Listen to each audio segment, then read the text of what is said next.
Hello, Wastelanders, and welcome to the Commonwealth's finest and only automotive museum here at the appropriately themed settlement of the Starlight Drive-In Theater.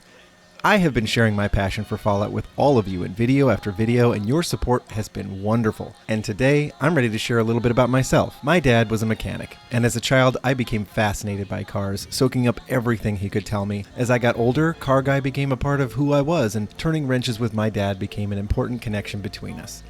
After he died behind the wheel of a car that was a little too fast, one of the things I kept of him was the love of all things automotive, and it's that love I get to share with you today. So, pour some octane boost into your Nuka-Cola, and let's enter a weird and wonderful world where cars evince the familiar feel of America's 1950s and 60s automotive golden age. Domestic robots. Fusion-powered cars. I'm talking, of course, about the cars of Fallout. Fallout 4, more specifically, with one notable exception, and that's where we're going to be starting, with the car introduced all the way back in Fallout 2, the only drivable car that the Fallout series has ever included, the Highwayman. If asked which of the Fallout vehicles was the single biggest nod to American car culture, my answer would have to be the Chrysless Highwayman. This is due in part to the fact that its appearance was closely modeled after a real-world 1958 Plymouth Fury. Plymouth was an American car brand produced by the Chrysler Corporation from 1928 to 2001. In 1958, the Fury was a sportier two-door variant of the prodigiously finned Plymouth Belvedere. I have heard it said that the Highwayman was inspired by a 58 Chevy, but nearly everything from the fin shape at the back to the grille style at the front screams Plymouth. The reason a 1958 Plymouth Fury is significant is that it was also the car featured in the iconic 1983 horror car movie Christine, directed by John Carpenter and based on a book of the same name by Stephen King. Packing a dual 4-barrel fed Golden Commando 305 horsepower 350 V8, yep, a Mopar 350, who knew? This demon-possessed, murderous Chrysler from hell left an indelible and menacing mark on the American automotive psyche. Because how do you kill something that can't possibly be alive?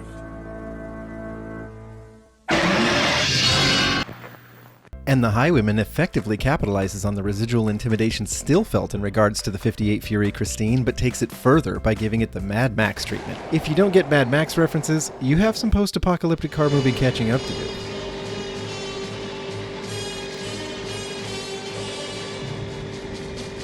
The Highwayman of Fallout 2 is claimed to be electric and runs on energy cells, but can be upgraded with a root-style blower, like the one found on the Road Warrior's iconic Interceptor. Of course, a root-style blower wouldn't be combined with a fusion and/or electric engine, so Fallout seemed a little confused about what kind of power plant this vehicle had. But the lore claims it had 800 horsepower, and the apocalyptic style points are undeniable.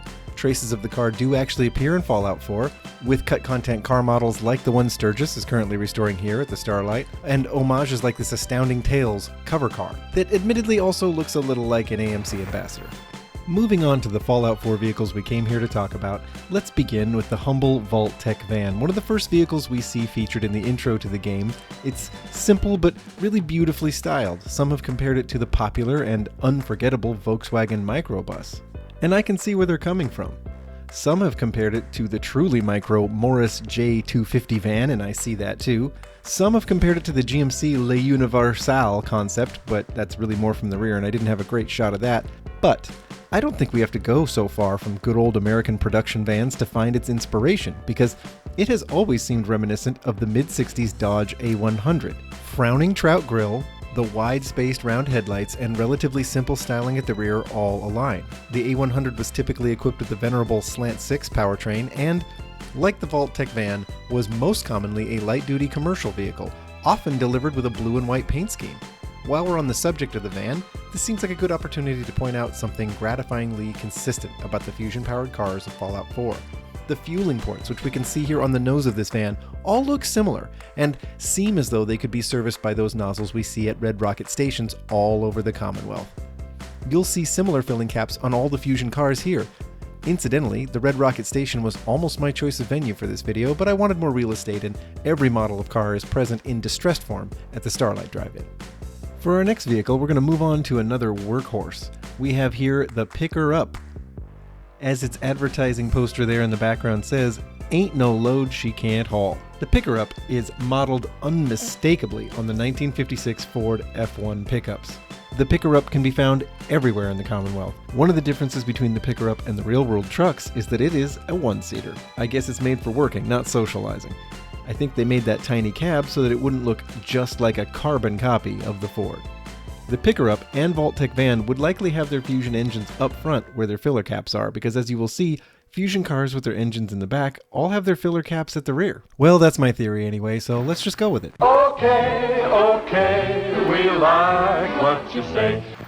Speaking of rear-engine cars, let's move on to one of the pre-war's most popular ones, known simply as the Corvega Station Wagon. The reaction of the public was simply overwhelming. Nearly 25,000 unsolicited requests for a turbine car. Players can find a black example of the Corvega station wagon parked in the driveway of Nick and Nora's house. Because they had little Sean on the way, they must have chosen the most family-friendly vehicle on offer here. This teardrop canopied car is clearly Jet Age inspired, but also practical in that it has 4 doors. The rear are suicide doors like a 61 Lincoln Continental. It seats 7 and has distinctive saddlebag trunks arranged on either side of the power plant at the rear. These cars give us a clear view of the plush leather seating, the attractive analog gauges common to Corvega models, and the generous center console reminiscent of high-end early 60s American luxury cars. Styling at the front seems to take a page from the 1950s Studebaker, air quotes, bullet nose champion. The glass canopy and central rear fin were much harder to trace. But I think I located its origin in this obscure 1949 Cadillac prototype dubbed simply the Fishtail. I'm pretty proud of that one. When it comes to the station wagon, I take some comfort in its sheer ubiquity throughout the Commonwealth. It means there were some practical-minded shoppers out there. The next car we're going to look at is less about practicality and more about conspicuous consumption. This is the largest car here, the Chrysler Corvega Atomic V8. Wow, what a beauty! By golly, I think I'll buy a new car. Even the name is a mouthful, and let's get into that. Chrysler is an obvious nod to the Chrysler Automotive Corporation that in the 50s and 60s was fielding sub-brands such as DeSoto, Dodge, Plymouth, and Chrysler. Interestingly, the second part of the name, Corvega, the same Corvega whose factory Jared's Raider Gang inhabits near Lexington, would seem to be a sub-brand of Chrysler, but its name is taken from 2 models, Corvette and Vega, that hail from the real-world Chevrolet line of Chrysler's competitor, General Motors. Could it be that Bethesda used real-world design inspirations from both General Motors and Chrysler as the name suggests? Shockingly, and possibly by accident, I think that is exactly the case. Men of ideas work for a better tomorrow.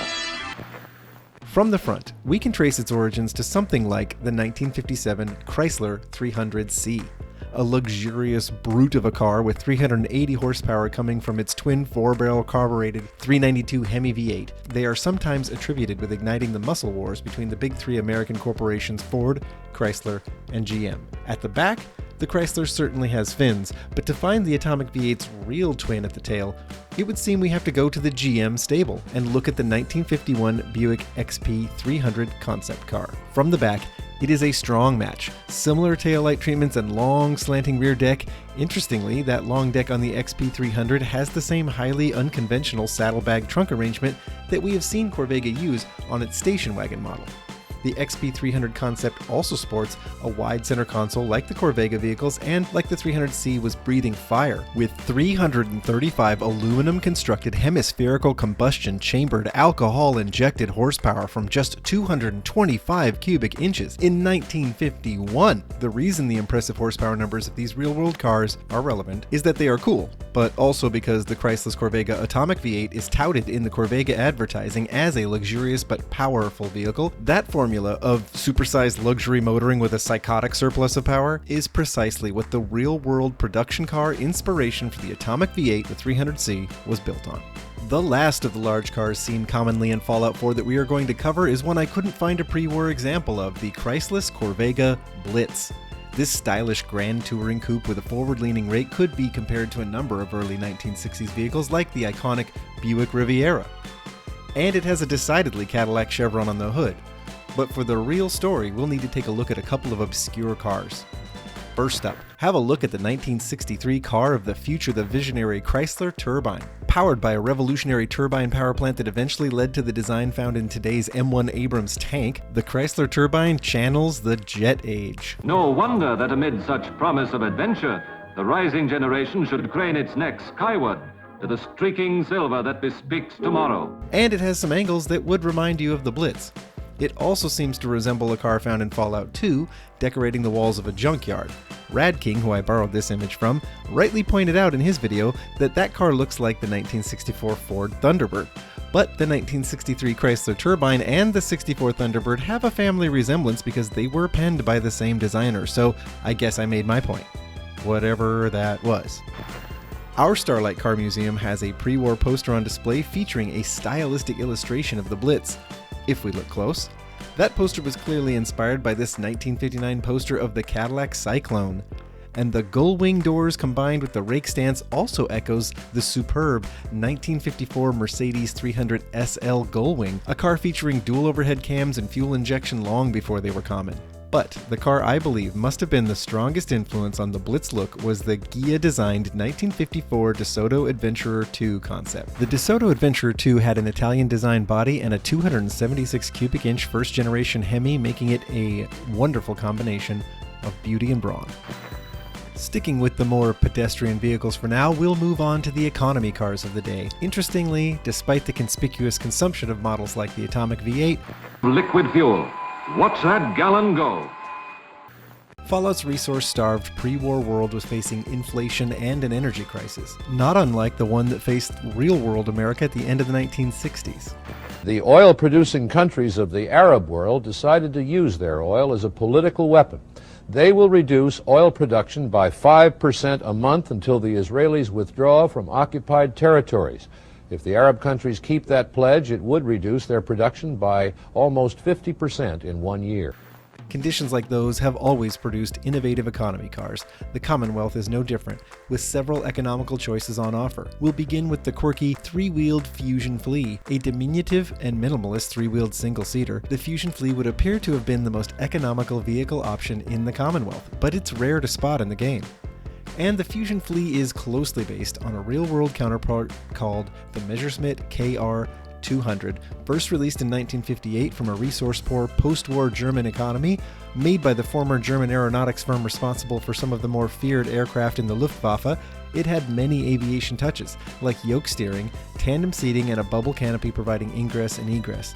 Like the Fusion Flea, it is a rare vehicle to encounter today. Our second economy entry is another quirky three-wheeled single-seater vehicle with a bubble-style canopy and small cargo spaces in its fenders, the Zip. For production model counterparts, I favor the 1950s BMW Isetta, a small, innovative, and bubble-shaped car that seated two and sold well in a Europe still in recovery from World War II. The Isetta, however, takes second place. While the front fender style seems to be lifted from the 1954 Ford X-Atmos concept car, the closest real-world match to the Zip is a French electric car from the 40s. You heard that right. The Oeuf Electrique, or Electric Egg, was the first viable electric car design and the brainchild of Paul Arzenz. The Electric Egg shares many of the most salient features of the Zip: egg-shaped glass canopy, small three-wheel design, and individual wheel pod fenders, to name a few. The Zip advertising seen around the Commonwealth indicates that it's the hot hatch of its day, calling it lightning fast, an electric reference that can't be pure coincidence. A third economy option exists in the pre-war world of Fallout 4, and that was the clear choice for Marlon Brando-style greasers of pre-war Boston, the Lone Wanderer, a fusion-powered full-fender motorcycle in the heavy bike tradition of the early Harley-Davidsons. In truth, the fender shape on the Lone Wanderer is pretty evocative of the early competitor of Harley-Davidson, the American motorcycle company Indian. The Indian Chief in particular is a motorcycle that is nearly as iconic to mid-century American motorcycle aficionados as any early Harley-Davidson. A beautiful mode of transportation, Fallout 4 designers hit the nail on the head for American motorcycling nostalgia by styling the Lone Wanderer after the legendary Indian Chief. And now we'll examine the pinnacle of 2077 automotive performance. They left no doubt that Americans confidently expect this country's industrial and engineering genius to come up with tomorrow's best, as it has to. The Corvega Cherry Bomb, referred to as the Chrysler Rocket 69 in a version adapted for Forza Motorsports on Xbox. The all-new Rocket 69 is setting a supersonic pace around town. In Forza the Car's info lists almost 1,000 horsepower and a laughably impossible 0.3 second 0 to 60 time, considering physics, and the meager contact patch of its narrow white walls. Continuing the dubious performance claims, according to Corvega's advertising, the Cherry Bomb is the first car to break the sound barrier. That's over 700 miles an hour to anybody who's counting, a speed that was only broken by a, quote, car in the real world using actual jet engines. Here it is. In the precise language of the engineer, it's called a jet propulsion gas turbine. To you and me, it's the jet engine. 700 miles per hour must be impractical on the roads we see around the Commonwealth, even if they were in good condition. Till they bring the highways up to date, you can bet your high compression we're gonna be late. Also impractical for the second longest car here is the single passenger capacity. Can't even impress your date with it. Lame, but at least you won't take them down with you when you inevitably die trying to attain the advertised top speed. The Cherry Bomb has many cues taken from early jet aircraft, including unique joystick steering, full glass bubble canopy, and also unique among Corvega vehicles, a single heads-up display screen for instrumentation. To decide which cars in our world the Cherry Bomb is inspired by is a challenge, but I have selected several cars that are likely to have been influential in its design. First up is the 1959 Cadillac Cyclone Concept, a car we saw featured in an advertisement that clearly inspired at least one automotive poster in Fallout 4. The Cyclone, powered by a 305 horsepower 389 V8, had a long, low fuselage-inspired body with a glass bubble hardtop canopy not seen equipped here, and scissor doors like the ones we see on the Cherry Bomb, and jet exhaust style taillights at the rear like the Cherry Bomb. Another General Motors influence may have come from the much hyped Firebird 2 and 3 concept cars of the late 50s. The aviation-inspired body styling, exotic turbine powertrains, and glass bubble canopies resemble the Cherry Bomb design in spirit. The Firebird 2 has intake-looking elements in the nose, like the Cherry Bomb, and the Firebird 3 concept used a Cherry Bomb-esque joystick steering. But those cars only share the same design aspirations as the Cherry Bomb. I believe the little-known 1958 Ford Nucleon concept better completes the match.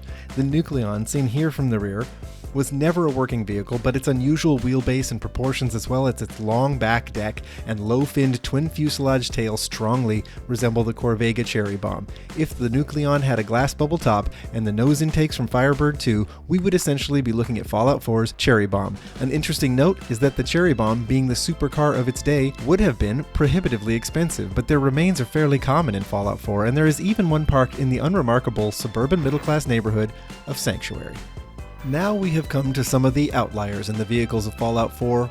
One vehicle I don't have here in pre-war condition is the Brawn, Fallout's heavy truck/semi that can be seen in various locations in various conditions throughout the Commonwealth. What I do have is the real-world inspiration to the Brawn, Dead to Rights. There is only one vehicle needed here, the 1950s GMC Cab-Over Engine, or COE, and like our characters in the Commonwealth, we can still stumble across examples of the once popular 70-year-old COE in many places today, sometimes looking like they are straight out of the apocalypse, like the Brawn. It's difficult to determine the type of engine powering the vehicle stylistically depicted in this billboard advertising for a robotized car wash. The vehicle on the poster doesn't directly resemble any model in Fallout except perhaps the Highwayman. It does, however, remind me very much of the distinctive grille of the 1958 Buick full-size line, like the one on the Electra. Another interesting inclusion in the Fallout automotive world is the presence of what appear to be internal combustion engines in not just industrial applications like generators, but also some automobiles. The Hot Rodder magazines that can be found in the Commonwealth and confer new power armor paints clearly harken back to Hot Rod magazine that began publishing in the 1950s as one of the first custom automotive magazines. The Hot Rodder magazine in-game, like Hot Rod magazines in the real world, have vehicles on the cover that are reminiscent of 1950s hot rods, indie race cars, and land speed record cards, right down to the internal combustion engines sticking out of their engine compartments. As mentioned, superchargers would have virtually no application in Fusion power, so the one appearing on the red and black hot rod signals a gas or diesel motor, while the cylinder banks with their individual cut-off exhaust headers on the military paint Indy-style car are clearly belonging to a V8 powertrain.